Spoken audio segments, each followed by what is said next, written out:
Hello बच्चों, आप सभी का हिसाब मैथमेटिक्स में स्वागत है। बच्चों, आज हम क्लास 10th का जो हमारा एक्सरसाइज 3.3 है उसके क्वेश्चन नंबर 3 है। इसके 3 पार्ट हमने पिछले लेक्चर में डिस्कस किया है। आज हम क्वेश्चन नंबर 3 का जो 4th पार्ट से स्टार्ट करेंगे। 4th, 5 और 6 पार्ट को करेंगे। यहाँ हमारा क्वेश्चन नंबर 3 का 4th पार्ट है। The taxi charges in a city consist of a fixed charge together with the charge of for the distance covered. For a distance of 10 km, the charge paid is 105 rupees, and for a journey of 15 km, the charge paid is 155 rupees. What are the fixed charges and the charge per kilometer? And how much does a person have to pay for traveling a distance of 25 km? अगर एक नगर में taxi के भाड़े में एक नियत भाड़े के अतिरिक्त चली गई दूरी पर भाड़ा सम्मिलित किया जाता है।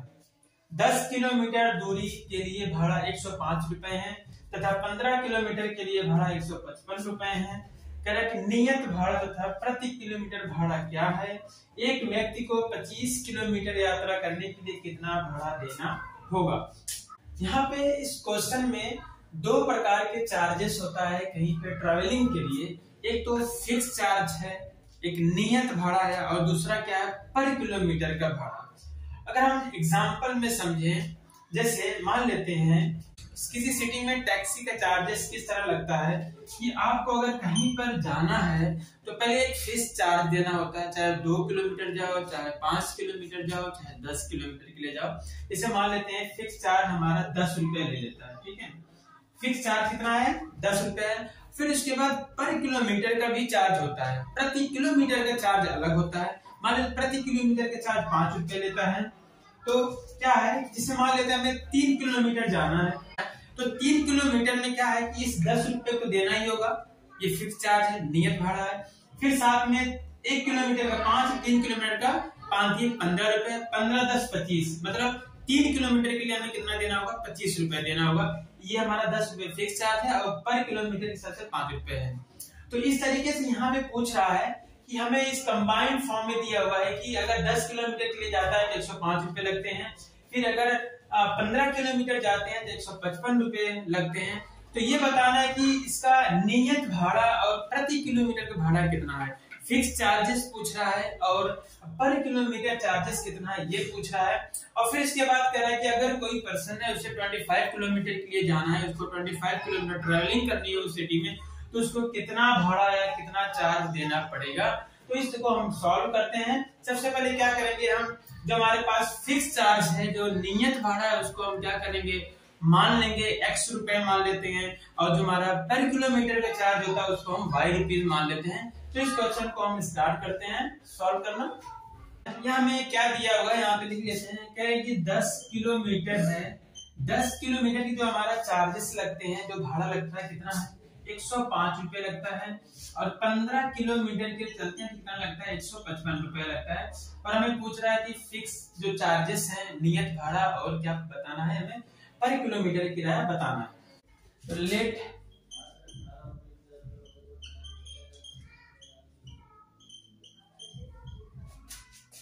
कर लेते हैं। फिक्स चार्जेस जो लग रहे हैं x रुपीज लगते हैं, माना नियत भाड़ा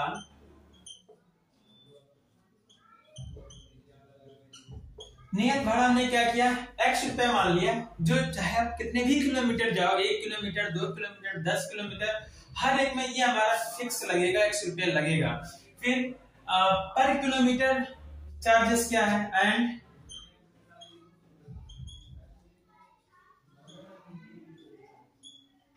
और क्या करते हैं, पर किलोमीटर का चार्जेस मान लेते हैं y रुपीज लग रहे हैं। प्रति किलोमीटर भाड़ा क्या है, और प्रति किलोमीटर भाड़ा क्या है, y रुपया मान लिया। ठीक है, यहाँ पे दो कंडीशन हमें पता है, दो शर्त यहाँ पे पता है कि एक 10 किलोमीटर के लिए, एक 15 किलोमीटर के लिए। तो क्या करते हैं, अकॉर्डिंग टू क्वेश्चन हम इस कंडीशन को अप्लाई कर लेते हैं। अकॉर्डिंग टू क्वेश्चन कहते हैं प्रश्नानुसार हमारा जो स्थिति 1 है, कंडीशन फर्स्ट है, उसको देखते हैं। स्थिति 1, तो हमारी फर्स्ट कंडीशन क्या है कि 10 किलोमीटर के लिए कितना देना होता है, 105 रुपए देना होता है। तो अगर हम कहें कि प्रति किलोमीटर के हिसाब से कितना किराया होगा, अगर हम 1 किलोमीटर का किराया कितना है, y रुपया है, तो 10 किलोमीटर किराया कितना होगा, 10 इंटू वाई, 10y हो जाएगा, 10 इंटू वाई, ठीक है ना। ये पता है 1 किलोमीटर का जो चार्जेस होता है, अगर हम उसी में 10 से गुणा करते हैं तो 10 किलोमीटर का हो जाएगा। तो ये क्या है, 10y हो गया। मतलब ये अभी हम क्या कर रहे हैं, जो हमारा प्रति किलोमीटर का चार्जेस हमने यहाँ पे लगाया है, अभी इसमें जो 105 जुड़ा हुआ, इसमें प्रति किलोमीटर के साथ साथ एक हमारा जो नियत भाड़ा है, फिक्स चार्जेस है, उसको भी इसमें ऐड किया गया है। ये 10 किलोमीटर का प्रति किलोमीटर के हिसाब से कितना आएगा, 10y रुपीज आएगा, 10y रुपीज आएगा। अगर हम इसमें फिक्स चार्जेस मान लेते, हमने क्या माना है, फिक्स चार्जेस x, इसमें x भी देना पड़ रहा है, इसमें x नियत भाड़ा भी देना पड़ रहा है, ये दोनों मिला के कितना दिया जा रहा है, 105 रुपए दिया जा रहा है। ये हमारा बन गया इक्वेशन नंबर 1। अब हमारा सेकंड कंडीशन क्या है, उसको कर लेते हैं। कंडीशन सेकंड, स्थिति 2 में क्या है कि 15 किलोमीटर अगर चलते हैं तो 155 रुपए देते हैं। तो क्या है कि अगर हम पर किलोमीटर के हिसाब से देखें तो 15 किलोमीटर किराया कितना देना होगा, 15y देना होगा, 15y रुपए, क्योंकि 1 किलोमीटर का जो किराया है, जो चार्जेस है, y रुपीज है, तो 15 किलोमीटर का चार्जेस कितना हो जाएगा, 15 से गुणा कर देंगे, 15y हो जाएगा। फिर इसमें लेकिन ये केवल पर किलोमीटर का आया है, अभी हमें फिक्स चार्जेस जोड़ना होगा, वो मिला के कितना देना होगा हमें, 155 रुपीज। तो यहाँ पे क्या है कि x जो हमारा नियत भाड़ा है, उसको भी क्या करेंगे, ऐड कर देंगे इसमें। तो ये टोटल हम कितना दे रहे हैं, 155 रुपए दे रहे हैं। ये हमारा बन गया इक्वेशन नंबर 2। तो 2 इक्वेशंस बन गए, 2 वेरिएबल भी हैं, इसको हम क्या कर सकते हैं, सॉल्व कर सकते हैं। और हमें यहाँ बताया गया है कि आपको सब्स्टिट्यूशन मेथड से सॉल्व करना है, प्रतिस्थापन विधि से इन इक्वेशन को क्या करना है, हल करना है। तो क्या करते हैं, इस हल करने के लिए हम कोई एक इक्वेशन को ले लेते हैं, समीकरण 2 ले लेता हूं, समीकरण 2 से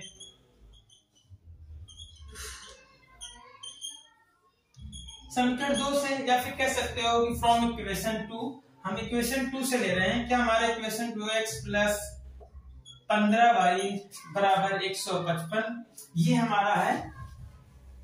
अब क्या करना है, यहाँ पे हम पक्षांतर कर देते हैं, x बराबर आ जाएगा 155 माइनस 15y हो गया। अब क्या करते हैं, ये हमारा बन गया इक्वेशन नंबर 3। ये हमें पता है कि ये हमारा जो x की वैल्यू आई है, y के पदों में, y के टर्म में जो x की वैल्यू आई है, ये हमारा आया है इक्वेशन नंबर 2 से।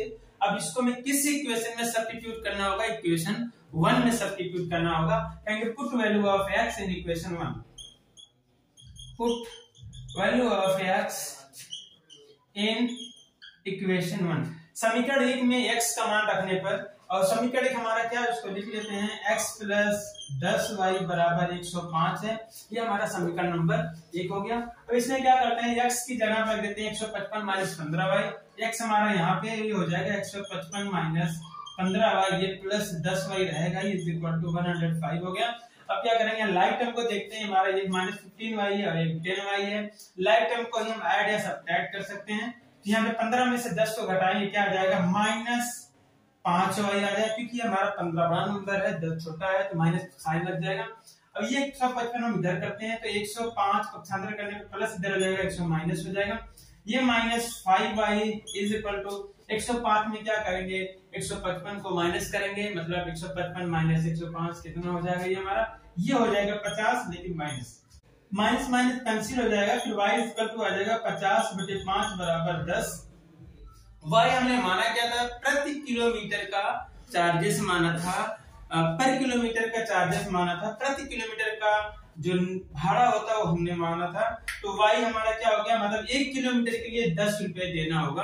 अब हमें क्या होगा, जो हमारा फिक्स चार्ज है, नियत भाड़ा है, उसको निकालना है। तो हमें सिंपली क्या करना है, y का मान हम क्या कर देंगे, सब्स्टिट्यूशन नंबर जो हमारा 3 बना था उसमें सब्स्टिट्यूट कर देंगे। तो यहाँ पे हमें x की वैल्यू फाइंड हो जाएगी। पुट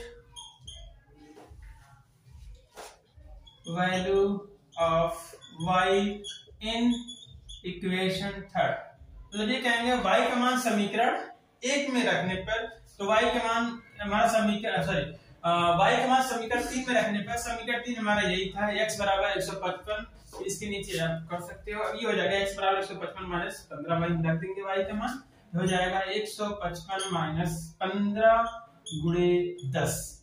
155 15 ध्यान 150 155 50 150 माइनस करेंगे आ जाएगा 5 रुपए। तो यहाँ पर हमारा x बराबर 5 और y बराबर कितना आ गया था 10 आ गया था। तो इसका तो सॉल्यूशन हो गया x बराबर 5 और y बराबर 10।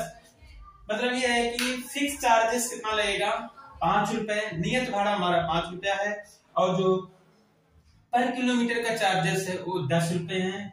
इसलिए फिक्स चार्जेस क्या है 5 रुपए है एंड पर किलोमीटर चार्जेस क्या है 10 रुपए है। कहने का मतलब ये है कि मतलब ये कि नियत भाड़ा 5 रुपए आया है। आंसर हमारा नियत भाड़ा 5 रुपए है और प्रति किलोमीटर का भाड़ा 10 रुपए आएगा। ये हमारा तो पहला आंसर हो गया। अब फिर इसी में हमें क्या पूछ रहा है कि अगर किसी पर्सन को 25 किलोमीटर जाना हो तो उसको कितना भाड़ा देना पड़ेगा। तो देख लेते हैं फॉर 25 किलोमीटर के लिए। अब यहाँ पे निकाल लेते हैं charges for 25 kilometre, charges for 25 kilometre मतलब 25 किलोमीटर के लिए भाड़ा, मतलब 25 किलोमीटर अगर चलना हो तो हमें कितना भाड़ा देना होगा। हमें पता है कि फिक्स चार्जेस कितना है, फिक्स चार्जेस कितना हमारा है। अगर हम x और y के फॉर्म में लिखें तो फिक्स चार्जेस हमारा x है प्लस फिर 25 किलोमीटर के हिसाब से 25 y रुपया देना पड़ेगा। ये हमारा x y के फॉर्म में आएगा। x और y की वैल्यू आ चुकी है, x की वैल्यू 5 है, फिर 25 इंटू y की वैल्यू 10 है, इसको रख देंगे 5 इंटू 25 हम 250, इनको ऐड करेंगे आ जाएगा 255 रुपए। ये हमारा हो जाएगा आंसर। तो मतलब 25 किलोमीटर के लिए जो हमारा चार्जेस होगा 255 रुपए होगा। ये हमारा क्वेश्चन नंबर 3 का जो फोर्थ पार्ट है ये कंप्लीट होता है। इसका पांचवा पार्ट देख लेते हैं बच्चों। ये हमारा क्वेश्चन नंबर 3 का फिफ्थ पार्ट है। A fraction becomes 9/11 if 2 is added to both the numerator and denominator. If 3 is added to both numerator and denominator it becomes 5/6. Find the fraction. यदि किसी भिन्न के अंश और हर दोनों में 2 जोड़ दिया जाए तो वह 9/11 हो जाती है। यदि अंश और हर दोनों में 3 जोड़ दिया जाए तो वह 5/6 हो जाती है। वह भिन्न ज्ञात कीजिए। यहाँ पे हमें फ्रैक्शन, आपको पता होगा कि जो फ्रैक्शन होता है या फिर जो भिन्न की बात कर रहे हैं वो हमारा उसमें एक न्यूमरेटर होता है और एक डिनोमिनेटर होता है। ठीक है, इस तरीके से हमारा भिन्न होता है। जैसे एग्जांपल में बोल दे 5/6 हो गया, 3/8 हो गया, ये सब क्या फ्रैक्शन है, ये हमारा भिन्न है। तो इसी तरीके में कोई हमारे पास भिन्न है, वो भिन्न दिया तो हमें यहाँ पे वो फ्रैक्शन फाइंड करना है। हमें उसी फ्रैक्शन या भिन्न को फाइंड करना है जो हमें नहीं पता है। उसमें इसके लिए 2 कंडीशन दी हुई है। एक कंडीशन क्या है कि कह रहा है कि अगर हम न्यूमरेटर और डिनोमिनेटर में अंश और हर, क्या होता है, एक अंश होता है ऊपर और नीचे क्या होता है हमारा हर होता है। तो कह रहा है अंश और हर में 2 जोड़ देते हैं तो क्या हो जाता है हमारा 9/11 हो जाता है। 9/11 9/11 हो जाता है। फिर कह रहा है कि अगर 3 दोनों में जोड़ दें तो हमारा फ्रैक्शन क्या होता है 5/6 हो जाता है। तो वही हमें फ्रैक्शन को फाइंड करना। हमारे पास यहाँ पे 2 कंडीशन यहाँ भी हैं, 2 स्थिति यहाँ भी है। अंश और हर में न्यूमरेटर और डिनोमिनेटर में ऐड करने की बात कर रहा है। तो इस तरीके के बहुत सारे क्वेश्चन हो सकते हैं। इसमें सिर्फ 2 की जगह कुछ और भी नंबर हो सकता है ऐड करना, या फिर हो सकता है कि न्यूमरेटर डिनोमिनेटर में अलग अलग नंबर ऐड करे या सब्ट्रैक्ट भी कर सकता है। तो इस तरह के बहुत सारे क्वेश्चन हो सकते हैं। इस क्वेश्चन को हम करते हैं। जो हमारा फ्रैक्शन का न्यूमरेटर और डिनोमिनेटर को मान लेते हैं। लेट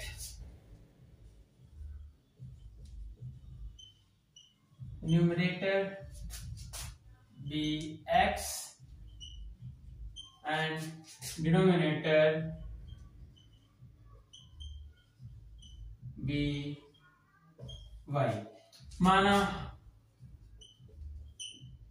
अंश x तथा हर y है। हमने क्या किया, जो हमारा फ्रैक्शन है उसका अंश और हर को मान लिया है, डिनोमिनेटर और न्यूमरेटर को लेट कर लिया है। तो हमारा इसलिए हमारा जो फ्रैक्शन क्या हो जाएगा, हम कह रहे हैं फ्रैक्शन या हमारा भिन्न x और y के फॉर्म में क्या हो जाएगा, x अपॉन y। ठीक है, ये हमारा हो गया। अब according to question,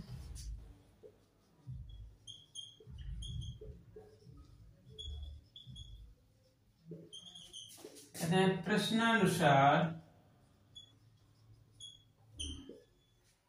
condition first,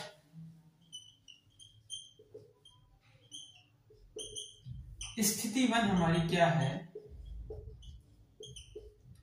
स्थिति 1 हमारी ये है कि न्यूमरेटर और डिनोमिनेटर में कितना ऐड कर रहे हैं, 2 ऐड कर रहे हैं। हमारे पास हमें जो हमने मान लिया फ्रैक्शन, हमारे पास क्या है, x बटे y है। ये हमारा भिन्न है, फ्रैक्शन दिया हुआ है, कह रहे हैं इनके अंश और हर में कितना जोड़ रहे हैं, 2। अगर अंश में 2 जोड़ देते हैं ये हो गया 2, फिर हर में भी 2 जोड़ दें ये हो गया 2। ये अब ये हमारा फ्रैक्शन क्या हो गया, ये हमारा भिन्न क्या हो गया, 2 जोड़ने पर अंश और हर में, न्यूमरेटर और डिनोमिनेटर में 2 ऐड कर दिया, तो ये हमारा कहते हैं कि क्या हो जाता है, ये हमारा हो जाता है 9/11 हो जाता है, 9/11 हो जाता है। ठीक है, ये हमारा फर्स्ट कंडीशन है कि न्यूमरेटर और डिनोमिनेटर में 2 ऐड करने पर हमारा जो फ्रैक्शन है 9/11 हो जाता है। तो इस तरीके से ये होगा, इसका क्रॉस मल्टीप्लाई करते हैं तो इसका इसमें होगा, तो ये हो जाएगा 11 इंटू ब्रैकेट में x plus 2 is equal to, फिर ये 9 का इसमें हो जाएगा 9 इंटू y प्लस 2, ये हो गया। इनका मल्टीप्लाई करते हैं, ये हो जाएगा 11 का x में होगा 11x प्लस 11 दूनी 22 बराबर 9 का इसमें होगा तो 9y प्लस 9 दूनी 18। यहाँ पर हमारे पास क्या है 11x, ये प्लस इधर आएगा तो minus 9y is equal to, ये कितना 18 है, ये हमारा प्लस 22 इधर आएगा माइनस 22 हो जाएगा। ये हो जाएगा 11x minus 9y is equal to 22 में से 18 घटा देंगे आ जाएगा 4 माइनस। ये बन गया समीकरण नंबर 1। इसके बाद हमारा कंडीशन सेकंड क्या है, स्थिति 2 ये है इसमें कि अब क्या कर रहे हैं, ये हमारा फ्रैक्शन है x अपन y, अब इसमें 3 को ऐड कर रहे हैं, न्यूमरेटर और डिनोमिनेटर में कितना ऐड कर रहे हैं 3, यहाँ पे 3 ऐड कर रहे हैं, फिर यहाँ भी 3 ऐड कर रहे हैं। अब ये कितना हो जाएगा, ये हमारा हो जाता है 5/6 अकॉर्डिंग टू क्वेश्चन। हमें क्वेश्चन में दिया हुआ है कि न्यूमरेटर में 3 और डिनोमिनेटर दोनों में 3 ऐड करने पे हमारा जो फ्रैक्शन होता है भिन्न हो जाता है, 5/6 हो जाता है। अब इसको क्रॉस मल्टीप्लाई करते हैं, 6 का मल्टीप्लाई करेंगे इस वाले पूरे नंबर में x प्लस 3 में, 5 को मल्टीप्लाई करेंगे इस वाले इक्वेशन में नीचे y प्लस 3, अब 6 का इसमें गुणा करेंगे आ जाएगा 6x plus 6 3 18 is equal to 5y plus 5 3 15। यहाँ पे आप क्या करते हैं, वेरिएबल करता हूँ एक साथ, 6x इधर आएगा minus 5y is equal to 15 minus 18, क्योंकि ये प्लस इधर आएगा माइनस हो जाएगा, ये हो जाएगा 6x minus 5y is equal to minus 3। ये हमारा बन गया समीकरण नंबर 2, इक्वेशन 2 बन गया। अब हम क्या करेंगे, सब्स्टिट्यूशन मेथड से इनको क्या करेंगे, सॉल्व कर लेंगे। अब क्या करते हैं, समीकरण 2 ले लेते हैं, कहते हैं फ्रॉम इक्वेशन 2 समीकरण 2 से, समीकरण 2 हमारा क्या है 6x minus 5y is equal to minus 3 है। तो इसको हम थोड़ा सा पक्षांतर करते हैं, ट्रांसफर करके हम y की वैल्यू निकाल लेंगे x के टर्म में। यहाँ पे हमारा यहाँ पे 6x, अगर हम इसको इधर लेके आएंगे तो ये प्लस 3 हो गया, इसको इधर ले जाएंगे प्लस 5y हो जाएगा, ये हो जाएगा y इज इक्वल टू कितना हो जाएगा, ये 5 इसके नीचे आ जाएगा 6x plus 3y divide by 5, ये इक्वेशन नंबर 3। अब क्या करेंगे, इस y की वैल्यू को इक्वेशन 1 में पुट कर देंगे,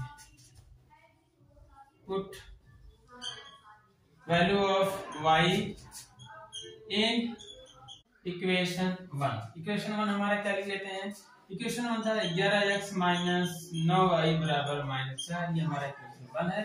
y की जगह क्या करेंगे, इसको रख लेते हैं यहाँ पे 11x minus 9 into 6x plus 3/5 ये हो गया इज इक्वल टू -4। यहाँ होगा 11x माइनस 9 का इसमें 6 में मल्टीप्लाई करेंगे हो जाएगा 54, 9 6 54x माइनस और प्लस क्या होगा, माइनस हो जाएगा, फिर 9 त्रिक 27 बटे 5 बराबर -4। ठीक है, अब क्या होगा, इस -5 को हटाने के लिए इसमें मल्टीप्लाई करना होगा, तो 5 इसमें मल्टीप्लाई करेंगे तो हो जाएगा 11 25 55x माइनस 54x फिर -27 फिर ये 5 आ जाएगा इधर -20। अब यहाँ 55x है, यहाँ 54x है, लाइक टर्म में घटा लेते हैं, खाली x बचेगा बराबर ये -20 इधर ये जाएगा प्लस 27। जब यहाँ माइनस करेंगे x बराबर आ जाएगा 7। तो हमारा जो भिन्न फ्रैक्शन है उसका हमारा न्यूमरेटर अंश आ चुका है 7। तो x की वैल्यू पुट कर लेते हैं इक्वेशन 3 में। यहाँ से क्या होगा, put value of x in equation 3, मतलब x का मान समीकरण 3 में रखने पर समीकरण 3 हमारा क्या लिख लेते हैं, y बराबर 6x प्लस 3/5। ये हमारा क्या है, समीकरण 3 है। अब इसमें रख लेते हैं x का मान कितना, 7, तो ये हो जाएगा y बराबर 6 × 7 प्लस 3/5 हो जाएगा 6 7 42 प्लस 3 कितना हो जाएगा 45/5 भाग देंगे आ जाएगा 9, आ जाएगा y बराबर 9। तो इसलिए हमारा जो फ्रैक्शन हो जाएगा या भिन्न हमारी क्या हो जाएगी, जबकि हमारा x कितना है, x पान y था जो हमने माना था, x जगह 7 है और y जगह 9 है, यही हमारा हो जाएगा आंसर। अब देखते हैं इसका 6 पार्ट कैसे होता है। तो ये हमारा क्वेश्चन नंबर 3 का लास्ट पार्ट है और इस एक्सरसाइज 3.3 का भी लास्ट क्वेश्चन ये है। क्या है, 5 years hence the age of Jacob will be 3 times that of his son. 5 years ago Jacob's age was 7 times that of his son. What are their present age? यहाँ पे हमें दो कंडीशन दी हुई है कि जैकब की 5 साल बाद जो एज होगी अपने पुत्र से 3 गुनी हो जाएगी, और दूसरी कंडीशन क्या है कि 5 साल पहले जो एज थी जैकब की उसके पुत्र से 7 गुनी थी। तो यहाँ पे हमें क्या पूछ रहा है कि प्रेजेंट एज पूछ रहा है जैकब और उसके पुत्र की। तो यहाँ पर हम क्या करते हैं, सबसे पहले मान लेते हैं let present age of Jacob कितना x years, माना जैकब की वर्तमान आयु क्या है, x वर्ष है, and present age of his son, उसके पुत्र की वर्तमान आयु क्या मान लेते हैं, y वर्ष मान लेते हैं, y years। उसके पुत्र की वर्तमान आयु क्या है, y years। यहाँ पे दो कंडीशन है, उन कंडीशन को बारी बारी से लगा लेते हैं। हम देखते हैं कंडीशन फर्स्ट में क्या है, स्थिति 1 में क्या कह रहा है, 5 years hence या 5 वर्ष बाद age of Jacob after 5 years। अब इसमें प्रेजेंट एज x है तो 5 साल बाद कितनी एज होगी, 5 ऐड कर देंगे, मतलब x प्लस 5 years हो जाएगा, मतलब 5 वर्ष बाद जैकब की आयु कितनी है, x प्लस 5 है। इसी तरीके से उसके जो सन है उसके पुत्र की एज क्या होगी, age of his son, age of his son after after 5 year बराबर y प्लस 5 यानी उसके पुत्र की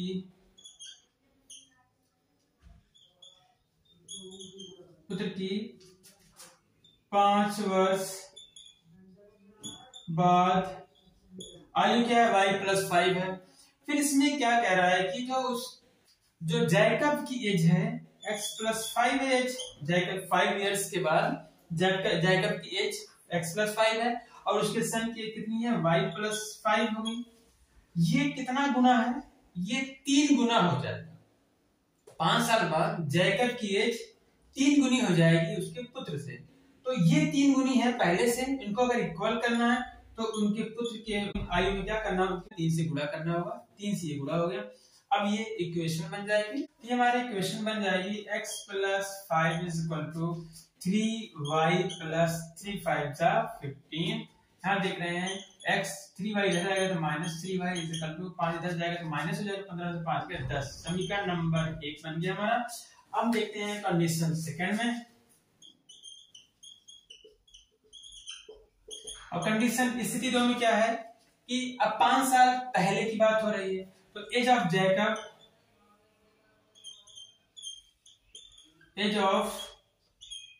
जैकब बिफोर 5 इयर्स क्या हो जाएगा, प्रेजेंट एज कितनी है x है, तो 5 साल पहले क्या होगा, 5 से घटा देंगे x माइनस 5 हो जाएगा।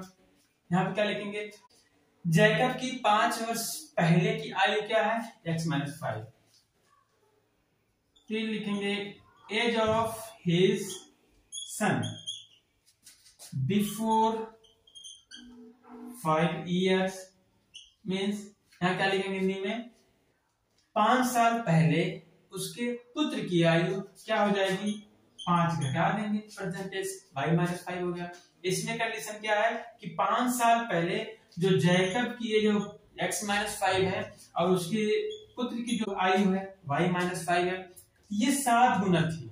इसके ये 7 गुना ज्यादा है।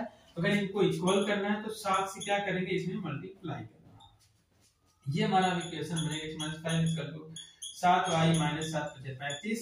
इनको पक्षांतर करेंगे तो x माइनस 7y बराबर माइनस इधर आएगा तो प्लस हो जाएगा माइनस 35 प्लस 5। यहाँ हो जाएगा x minus 7y is equal to minus 30। ये समीकरण नंबर 2। यहाँ हमारा 2 समीकरण बन गया है 2 कंडीशन अप्लाई करके। अब क्या करना है, इनको सॉल्व करना है, x और y की वैल्यू निकालनी है। जो x का मान होगा वो एज ऑफ जैकब होगी, जो y का मान होगा वो एज ऑफ हिज सन। तो इसको सॉल्व करते हैं। हमको एक इक्वेशन ले लेते हैं। हम फ्रॉम इक्वेशन 1 से शुरू करते हैं। लेते हैं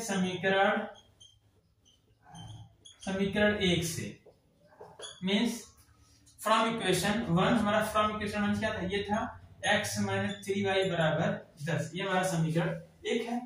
तो यहाँ से x का मान क्या आ जाएगा, x बराबर 10, इधर आएगा तो प्लस 3y। ये समीकरण नंबर 3 बोल देते हैं। अब क्या करेंगे, अब यहाँ पे x की वैल्यू पुट कर लेंगे। इक्वेशन 1 से है, इक्वेशन 2 में रख लेंगे। Put value of x in equation second. x का मान समीकरण 2 में रखने पर क्या हो जाएगा, x का मान ये समीकरण 2 हमारा ये लिख लेते हैं, x माइनस 7y बराबर माइनस 30। यहाँ पे x क्या रखेंगे, 10 प्लस 3y, फिर एक माइनस 7y है। पहले इस x की जगह ये पूरा हो गया, फिर 7y जगह 7y बराबर माइनस 30। अभी क्या हो जाएगा, यहाँ पे देख रहे हैं 7 में से 3 घटाएंगे माइनस 4 आएगा, y बराबर ये माइनस 30 है, ये इधर आएगा तो माइनस 10 हो जाएगा। तो माइनस 4y बराबर माइनस 3 माइनस 10 माइनस 40 हो गया। यहाँ से y बराबर हो जाएगा माइनस 40 बटे माइनस 4, ये आ जाएगा 10। y बराबर 10। y क्या था, age of his son. Jacob के सन की एज क्या थी, y माना था हमने, तो कितना आ गया, 10 साल आ गया। अब y का मान इक्वेशन इसमें रख देंगे 3 में रखेंगे। कहेंगे put value of y in equation 3। मतलब y का मान समीकरण 3 में रखने पर, समीकरण 3 हमारा क्या है, x बराबर 10 plus 3y 10 plus 3 into y, y की वैल्यू यहाँ पे वाई की वैल्यू क्या आई है 10 आई है, यहाँ पे 10 रख देंगे, आ जाएगा 10 प्लस 30 बराबर 40। मतलब जैकब की एज कितनी आ जाएगी 40 वर्ष और उसके पुत्र की आयु कितनी आ जाएगी 10 वर्ष। तो यहाँ पे हमारा आंसर हो जाएगा। सो इसलिए आंसर जो होगा एज ऑफ जैकब कितना होगा 40 इयर्स। मतलब जैकब की आयु कितनी है 40 वर्ष and age of his son कितनी है 10 इयर्स। मतलब उसके पुत्र की आयु कितनी है 10 साल। तो ये हमारा क्या है, ये हमारा आंसर होगा इस क्वेश्चन का। तो हमारा यहाँ पर ये जो एक्सरसाइज 3.3 है ये फिनिश होती है, खत्म होती है। अब इसके बाद हम नेक्स्ट लेक्चर में जो हमारे पास दूसरा मेथड होता है, जो दूसरा अलजेब्राइक मेथड है किसी पेयर ऑफ इक्वेशन को सॉल्व करने के लिए, जिसका नाम है एलिमिनेशन मेथड, विलोपन विधि, उसके बारे में डिस्कस करेंगे नेक्स्ट लेक्चर में। ओके बच्चों, have a nice day, take care.